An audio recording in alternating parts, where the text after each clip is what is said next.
रानी बेटी राज करे।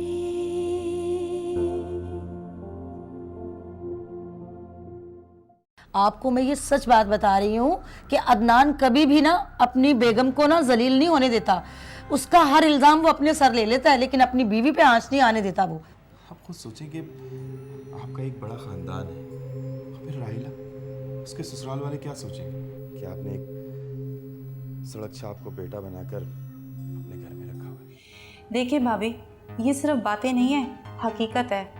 अगर यही हाल रहा ना तो एक दिन जग्गू दादा की औलाद भी जग्गू दादा बन जाएगी। नरगिस, मुझसे इस किस्म की बातें मत करो। इस पे गौर कीजिएगा, इसका हल है, और अगर चाहिए हो हल तो मेरे कमरे में आ जाइए।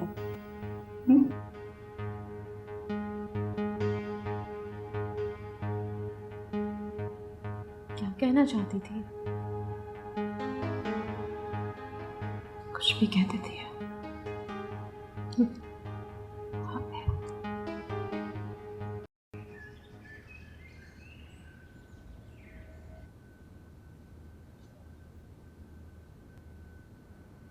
राहिला, अरे अम्मी, आइए ना, बैठिए। बेटा मैं तुमसे शर्मिंदा हूँ। हमारे ख़ानदान में आज तक किसी सास ने बहू पे हाथ नहीं उठाया, लेकिन पता नहीं वक्त के साथ साथ मेरे में तहम्मुल, मिजाजी और बर्दाश्त ख़त्म होती जा रही है। मैं वाकई तुमसे बहुत शर्मिंदा हूँ। नहीं अम्मी, अब आप मुझे शर्मिंदा कर रही हैं। माएँ अपने बच्चों पर हाथ उठा लेती हैं ना, अब उसके लिए अपने बच्चों से माफ़ी तो नहीं मांगती। राहिला, मैं समझती हूँ शौहर का मिजाज बीवी के हाथों में होता है, उसे वो 100 तरीक़ों से बदल सकती है अगर बदलना चाहे तो। मैं हार गई हूँ अम्मी। मैंने इतनी कोशिश की कि अदनान कोई ऐसी हरकत ना करें जिसकी वजह से हम घर वालों में दूरियां पैदा हों, मगर पता नहीं अदनान को क्या हो गया है, दिन ब दिन तल्ख मिजाज होते जा रहे हैं। देख रही हूँ मैं, अदनान दिन ब दिन बदमिजाज होता जा रहा है। लेकिन बेटा उस दिन तुमने नहीं अम्मी, मेरा यकीन कीजिए, मैंने अदनान को कभी भी घर वालों के खिलाफ नहीं भड़काया, और बिजनेस और ऑफिस के कामों में तो मैं दखल ही नहीं देती हूँ। वो तो उस दिन कमाल साहब ने कॉल करके अदनान को कहा कि जहाज़ेब भाई लाइल्मी में ऐसे लोगों से मरासिम बढ़ा रहे हैं जिनकी ना शोहरत अच्छी है और ना ही अमाल। इसीलिए मैं कहती हूँ कि अदनान, खैर जहाँ ज़ेब 2-3 दिन ठुकरे खाएगा ना तो उसका मिजाज ठीक हो जाएगा। बेटा, बहुत दिनों से मैंने तुम्हारे हाथ की चाय नहीं पी, चाय बना के दो। फौरन बना के लाते। क्या कह रही है पप्पू? सही कह रही हूँ, जाके तो देखो कैसी काया पलटी है रईसा भाभी की। बारह सदके जा रही है राहिला की। तौबा भाई, ये लड़की जो राहिला है ना, मुझे पक्की जादूगरनी लगती है। लगता है पढ़ पढ़ के फूकती रहती है उस रईसा बेगम पर। इस जादू का तोड़ तो करना ही पड़ेगा, और ऐसा तोड़ करूंगी कि रईसा बेगम राहिला को धक्के देकर इस घर से निकालेंगी। रहने दो, रईसा भाभी बड़ी थाली की बैंगन है भाई। तुम फिक्र नहीं करो शन्नो, लगता है इस बैंगन पे ना छुरी फेरनी पड़ेगी। सना, जाओ जाके अपनी दूसरी चाल चलो। ठीक कह रही हैं खाला, इस बार मेरा वार कोई भी नहीं सह पाएगा, ना रईसा बेगम, ना अदनान, ना राहिला और ना ही जहाज़ेब। सिर्फ एक बार केआर ग्रुप के नाम फाइनेंस जारी हो जाए। सना, शन्नो, रहने देना खाला, मुझे किसी की भी परवाह नहीं है।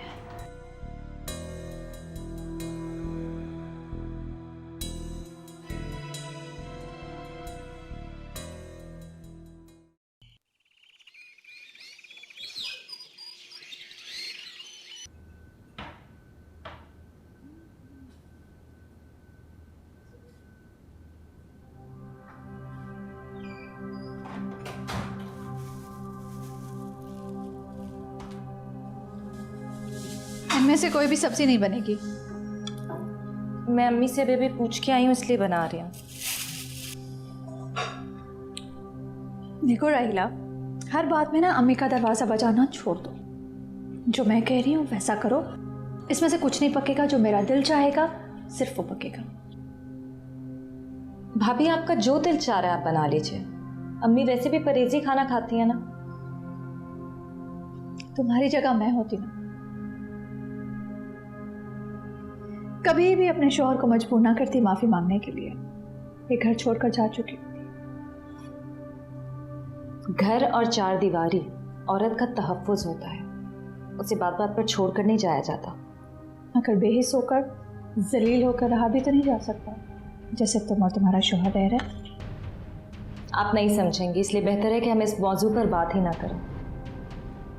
अभी क्यों बात ना करें? बात करनी चाहिए। अगर तुम मेरा साथ दो ना तो हम दोनों मिलकर इस घर पर राज कर सकती हैं। हर चीज के लिए हाथ फैलाना पड़ता है, इससे तो बेहतर है कि अपनी आज़ादी छीन लें। किससे छीनना चाहती हैं आप अपनी आज़ादी? इतनी तो आज़ादी दी हुई है जहांजेब भाई ने आपको। हर शौहर आज़ाद रहना चाहता है और बीवी को भी आज़ादी देना चाहता है। अगर ये शौहरों की माएँ। प्लीज़ प्लीज़ भाभी, अम्मी के खिलाफ मैं एक लफ्ज़ नहीं सुनना चाहती। बेहतर है हम अपनी डिस्कशन यहीं रोक दें, क्योंकि अम्मी की गुलामी मुझे बहुत प्यारी है।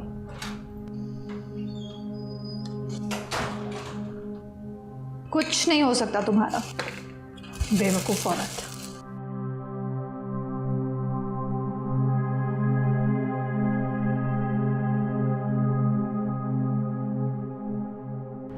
ये वही शख्स है ना जग्गू, जिसकी वजह से जहांजेब ने शकीला की जान ली और नाम मेरा बदनाम हुआ। तौबा अस्तगफार, मेरी तौबा। अच्छा, इसका मतलब है कि गुड्डो के अभी तक उस शख्स के साथ ताल्लुकात हैं?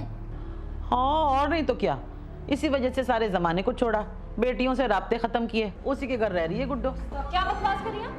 क्या बकवास करी आप मेरी अम्मी के बारे में? होश करो राहिला। होश तो मुझे अब आया है आप जैसी औरतों की औकात देखकर। अच्छा होता सारी जिंदगी जेल में मरती पड़ती रहती हैं आप। अरे रहीला, कुछ तो शर्म करो। तुम्हारी माँ की उम्र की है बेचारी, कैसे घिनौने इल्जाम लगा रही है उस पे। अगर मेरी माँ के खिलाफ किसी ने कोई भी बात कही ना तो मैं उसको शर्म करो। कोई है। ओए ना शन्नो, मेरी शन्नो। क्या हो रहा है? ये घर है, कोई बाजार नहीं है। भाभी, और क्या हो गया तुम्हें? तुम शन्नू का गला पकड़ा रहे थे। भाभी यही है इसकी तरबियत। मेरी तरबियत के खिलाफ एक लफ्ज मत कह रहा। अच्छा चुप हो जाओ, मुझे बात तो बताओ, हुआ क्या है? अम्मी, ये मेरी अम्मी के खिलाफ ऐसी अजीब अजीब सी बातें कर रही थी जो कोई भी बेटी सुने तो उसका खून खौल जाए। ये क्या सुन रही हूँ मैं शन्नो? तुम्हें क्या जरूरत पड़ी थी गुड्डो बहन के खिलाफ बातें करने की? अरे रईसा बहन, झूठ बोल रही है ये लड़की। इसे गलत फहमी हुई है, बल्कि ये कानों से बहरी भी है। ये बेचारी शन्नो, ये तो उसकी अम्मा की तारीफें कर रही थी कि वो बड़ी नेक खातून है, वो तस्बीहां पढ़ती हैं, नमाज पढ़ती हैं, और तो इन्होंने कुछ कहा ही नहीं। खुदा के लिए आप तो झूठ ना बोले। राहिला, तमीज से बात करो। मेरी माँ की जगह है ये खाला, और तुम मुझे शर्म दिला रही हो। भाभी, खुदा की कसम, मुझे मेरे मरे भाई की कसम, मैं तो ये कह रही थी कि गुड्डो कितनी अजीम औरत है। जिस शख्स ने इनकी बेटी का खून किया, उसी के इलाज के लिए अदनान और जहांजेब से पैसे मांग रही थी। कितनी खुदा तरस है वो। वैसे ये है तो शर्म की बात। बस, कोई हक नहीं है किसी को मेरी माँ के खिलाफ कुछ भी कहने का। राहिला, ये बात मुझे भी बुरी लगी थी। गुड्डो को उस बदमाश के इलाज के लिए सिफारिश नहीं करनी चाहिए थी। आपको मेरी कौन सी बात अच्छी लगती है? यकीन तो आप करती नहीं है मुझ पे।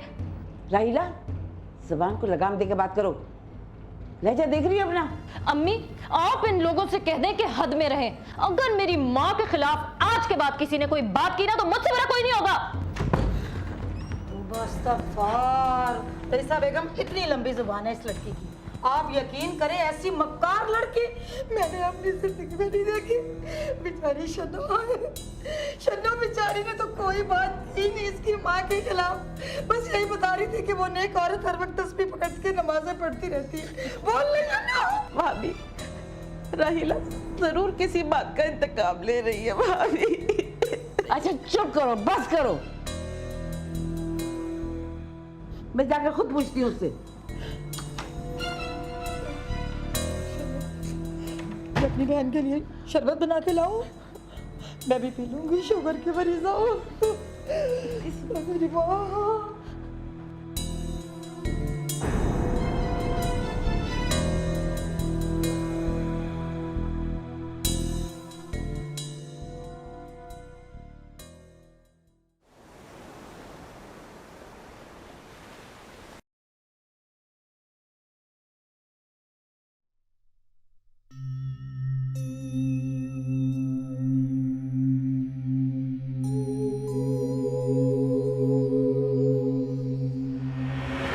क्या देख रहे हो रफाकत?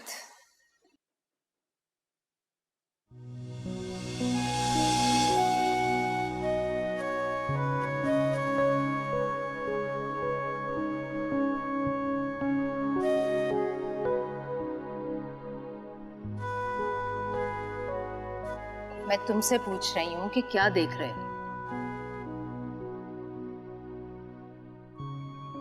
ये जलती बुझती रोशनियां देख रही हो? हाँ, देख रही हूँ। ये हमारी जिंदगी में खुशियों और दुखों का इजहार करती है। जब रोशन होती हैं तो खुशियों का इजहार करती है और बुझकर ये बताती हैं कि लम्हाती खुशियों में पल भर के दुख और पल भर की खुशियां होती हैं। तुम्हारी तबीयत तो ठीक है रफाकत? मैं ठीक हूँ। तुम हया पे नजर रखो, वो दुखी तो नहीं है। कैसी बातें कर रहे हो? तुम जानते हो ना, ये रिश्ता तो हया के लिए आया था, लेकिन उसने मना कर दिया। वो शादी नहीं करना चाहती अभी। घर का बड़ा लड़का है ना, कमाऊ पूत है। अपने खुशियों की कुर्बानी का हुनर आ गया है उसे।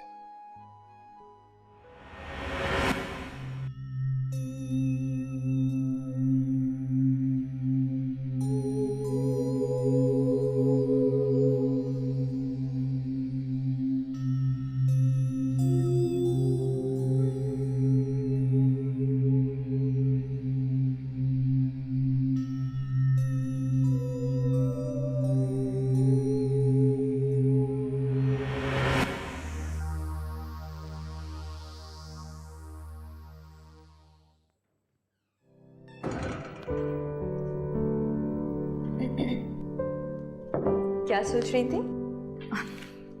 कुछ नहीं, बस ऐसे ही। ये तो खास बात है, बोलो। अरे आ गई है या बेटा? जी अम्मी, मैं सोच रही थी तुम्हें फ़ोन करूँगी। खैरियत? बस कल तुम्हें कहीं नहीं जाना। क्यों? इसलिए कि कल हम अदनान के घर जा रहे हैं तारीफ लेने। देखा, बहुत शर्मीली है मेरी बच्ची। हाँ, जब मैं ही तो बहुत गुमसुम थी। लेकिन अम्मी, कल से तो मुझे जॉब दोबारा ज्वाइन करनी है।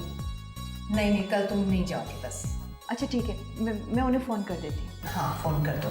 ये उज़्मा का रह गई है। उज़्मा, उज़्मा, उज़्मा।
ए गुड्डू बहन, किन सोचों में हो और क्या हसरत से इस घर को देख रही हो?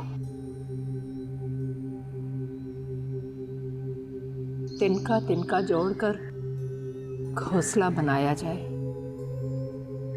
और वो घोंसला तूफानों की जद में आ जाए तो अकेली बैठी चिड़िया हसरत से देखती रह जाती है मेरी तरह।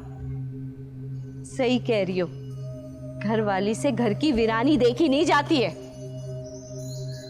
कभी सांगन में चिड़ियों की चहचहाहट होती थी, तेरी बेटियां इधर उधर उड़ती फिरती, सावन के गीत गाती, कभी आपस में लड़ती झगड़ती। मैं और रफाकत कभी उन्हें देखकर गुस्सा करते और कभी कभी हंसते मुस्कुराते। हाँ गुड्डू बहन, बेटियां तो होती हैं बाबुल के अंगना की चिड़ियां,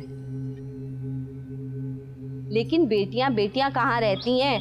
वो तो एक एक करके फुर करके उड़ जाती हैं। लेकिन उनके रोने की बजाय उनके लिए दुआ करो ताकि किसी शिकरे की नजर उन पे ना पड़े। यही दुआ तो मांग रही थी कि अच्छा हुआ वो मुस्तफ़ा सुबह हॉस्पिटल जाते हुए मुझसे मिलकर नहीं गया? आया था, लेकिन तुम सो रही थी। तुम्हारे पैर छू के गया, शकीला को साथ ले गया, कह रहा था अम्मा जी से कहना कि मेरे लिए दुआ करें। मेरी तो सारी दुआएं अपने बच्चों के लिए। गुड्डू बहन, एक और बात बताऊं मजे की? मुझसे कह रहा था जग्गू कि अम्मा जी अगर हमें धक्के दे के भी इस घर से बाहर निकाले ना, हम तो नहीं जाने वाले। खुदा ना करे, मैं क्यों धक्के दूंगी, ये उनका अपना घर है। अपने से मतलब यानी मेरा मतलब है कि मेरा मतलब है उनका अपना। अपने का मतलब तो जाती घर होता है ना? तो जाती ही समझो, मैं अपने और उनके दरमियान कोई फर्क नहीं रखती। घर क्यों नहीं इनके नाम कर देती? क्या सोचने लगी बुआ? हाँ? मैं सोच रही हूँ कि खिचड़ी ना पका लूं। जो जी में आता है बना लो। चलो खिचड़ी बना लेती।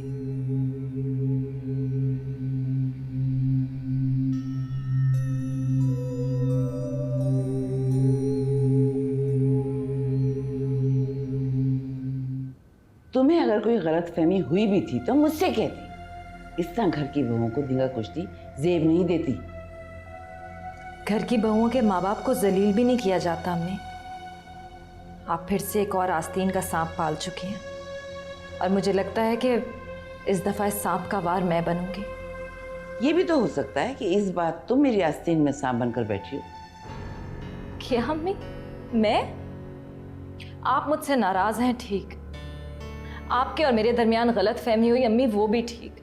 मैंने आपसे माफी मांगी, फिर भी आपने मुझ पे शक किया। मगर आपको मैं सांप की फितरत की लगती हूँ? अम्मी, ये मैं नहीं सोच सकती थी।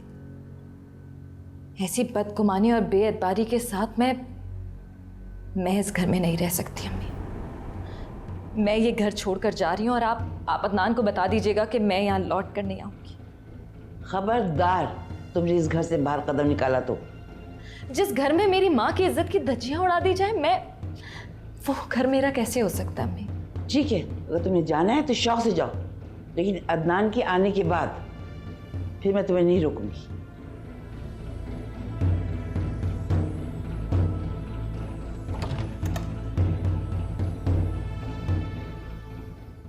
ठीक है अम्मी, माना कि शन्नो फूफो की गलती है, लेकिन मेरी खाला झूठ नहीं बोलती। मैं किसी को सच्चा झूठा नहीं कह रही हूँ। तुम जाओ यहाँ से। अच्छा सुनो, जरा मुझे जहांजीब का नंबर मिला कर दो। मैं आपसे राहिला की बात कर रहा हूँ और आप मुझसे कमाल साहब का जिक्र कर रही हैं। इसलिए कि मैं तुम्हारे लिए परेशान हूँ, राहिला के लिए नहीं। क्या आपको कोई परेशानी नहीं है? आपकी बहू घर छोड़कर चली गई है। रानी बेटी राज कर